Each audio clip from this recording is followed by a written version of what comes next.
ওইদিকে মোটা মোটা হয়ে যাবে ওই যে আবার বর্তা যখন বর্তা হবে না ওই যে মাছটা একটু উঠান না ভাই দেখি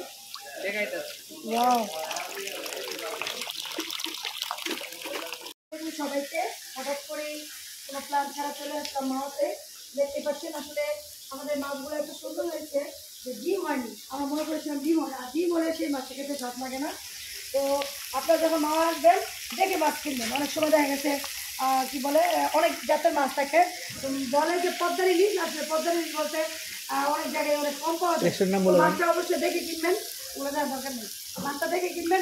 নাম বলে দেন, সেটা হচ্ছে পদ্মা হোটেল এবং সে নদীর সাথে অনেক সুন্দর। এই যে পদ্মা হোটেল অ্যান্ড রেস্টুরেন্ট। ওই আপনি লেজা দিয়ে দিলেন, কে লেজা বাঁচতেন না? বর্তার লেগে মানে এক লগে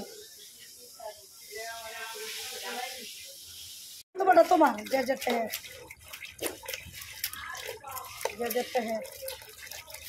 এটা কত